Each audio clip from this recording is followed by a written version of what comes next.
최종 득표율 살펴봐 드리겠습니다. 화면 보시죠. 자, 이재명 후보 49.2% 그리고 김문수 후보 41.1% 득표했습니다. 자, 지금 대한민국이 동서로 갈라져 있는 걸 보실 수 있습니다. 강원, 경북, 대구, 경남, 울산, 부산 여기에서는 이제 김문수 후보가 1위를 기록했고 반대로 지금 서쪽 인천, 서울, 경기, 충북, 충남, 세종, 대전, 전북, 광주, 전남 그리고 제주까지 이쪽은 더불어민주당의 이재명 후보, 이제 이재명 대통령이 1위를 기록하면서 지금 49.42%, 41.15%를 기록했습니다.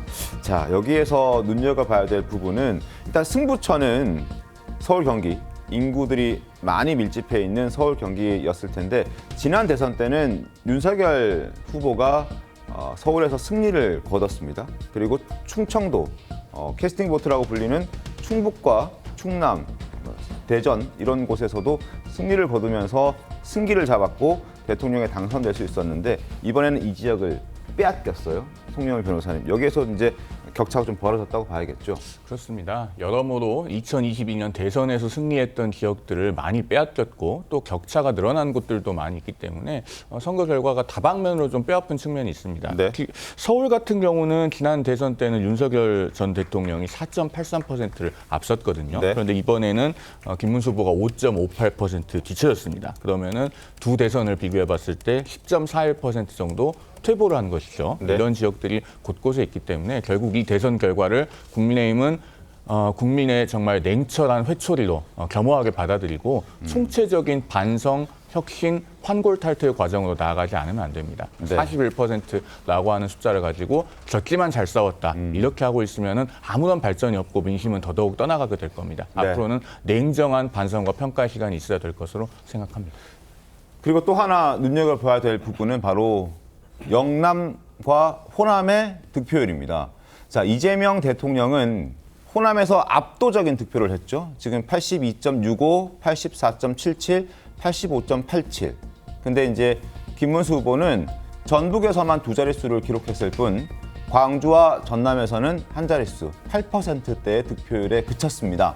자, 근데 영남을 보시면 지금 대구 경북에서는 이재명 대통령이 20% 초중반을 득표하는데 그쳤지만 영남의 경남, 울산, 부산을 보시면 39%, 42%, 40% 굉장히 높은 수치의 득표를 했습니다. 그러니까 이재명 대통령은 그래도 호남 다 신경을 썼던 반면에 국민의힘에서는 아무래도 호남을 좀 등한시했던 것 아니냐.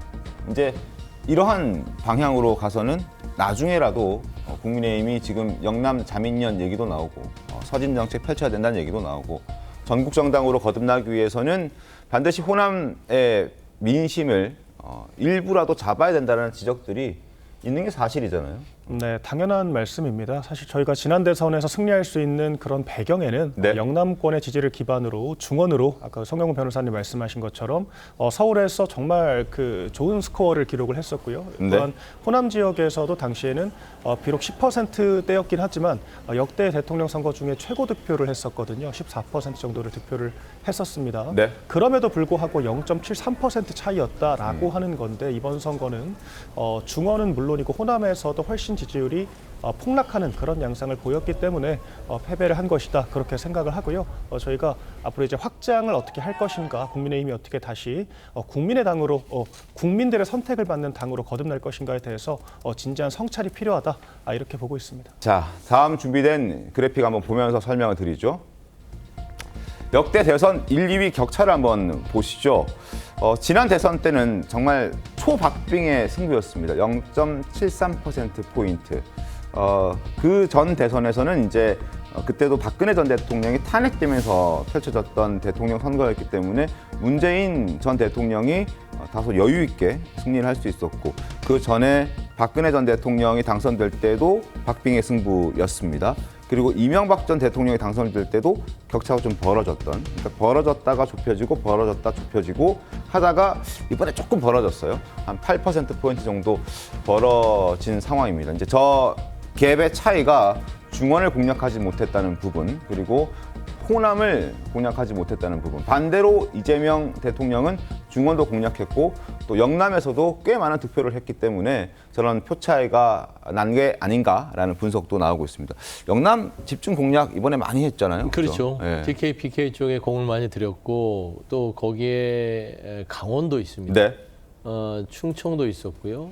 그러니까 지난 대선 때 윤석열 후보와 겨뤘을 때는 우리 이재명 대통령이 당시 후보 시절에 굉장히 고전했던 지역들인데 이번 선거에서 그 부분들을 다 대부분 지난 대선보다는 많이 복원을 했죠. 네. 특히 PK 같은 경우는 김경수 전 지사가 부울경을 전담해서 그 텃밭을 누비면서 여러 차례 이재명 후보와 호흡을 맞췄고요. 그런 부분들이 사실상 거의 동률에 가까운. 네. 물론 이제 국민의힘의 전체적인 득표가 높은 걸로 나타났지만 수치는 오차 범위 내에서의 동률이면 지난 대선보다는 엄청난 성과를 거뒀다고 볼 수 있고요. TK 쪽도 사실상 지난 20% 초반대보다는 그래도 3, 4% 정도의 득표율을 견인했다는 네. 그런 부분들이 주목할 만합니다. 특히 그리고 강원도도요. 당시 윤석열 전 대통령이 후보 시절에는 거의 한 15에서 20% 격차를 보였던 것이에요. 그럼에도 불구하고 이번에 또 우상호 전 의원이 이 강원만 전담해서 총괄 선대위원장으로 활동하면서 네. 텃밭을 다진 그런 효과들이 또 거의 4대4의 어떤 오차 범위 내의 어떤 성과를 거둔 것들이 이번 전체 선거 구도 플러스 네. 바닥 민심을 훑은 그런 결과지 않을까 보고 스윙보터를 주목할 수밖에 없습니다. 그래서 충청권에서는요. 네. 충북, 충남, 세종 모두 다 이재명 대통령에게 표를 던졌다는 점입니다. 저는 충청 지역은 아무래도 스윙보터를 역대적으로 해왔기 때문에 구도에 민감한 지역이다. 네. 라고 봤을 때 이번 현재 있을사의 내란 정식과 심판에 대한 성격들을 충청 민심은 명확하게 드러냈다라고 저는 생각합니다. 알겠습니다. 12.3 비상계엄으로 촉발된 대통령 선거였죠. 그렇기 때문에 더불어민주당에서는 50% 이상의 득표를 할 수 있을까, 할 수도 있지 않을까, 그런 예상, 전망도 나왔었습니다. 그러나 결과는 과반을 넘지는 못했습니다.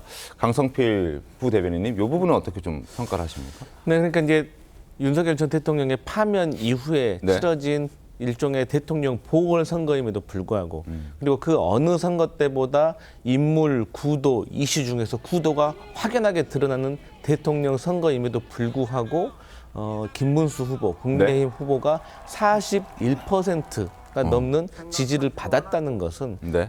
대한민국의 보수 정당에 대한 지지층 그리고 보수 지지자들이 보수 정당에게 바라는 어떤 희망이라든가 바람들이 아직은 굳건히 있구나라는 네. 것을 느낄 수가 있었기 때문에 저희가 이제 이 부분에 있어서는 사실 국민의힘도 건강한 야당으로 역할을 좀 해주길 기대하고 여기에 있어서 사실 격차가 좀 많이 안 났다라고 생각을 합니다. 그렇군요. 그다음에 이제 영남 부분에서도 어쨌든 간에 30% 넘는 것을 저희가 목표로 하면서 한때 이제 영남에서 많은 득표를 얻을수록 50% 이상을 얻을 수 있지 않을까라고 기대를 했는데 이쪽 부분에 있어서도 사실 아직까지는 이재명 후보에게 마음을 조금 열어주지 않았던 면이 있었다 그렇게 평가할 수 있겠습니다. 네.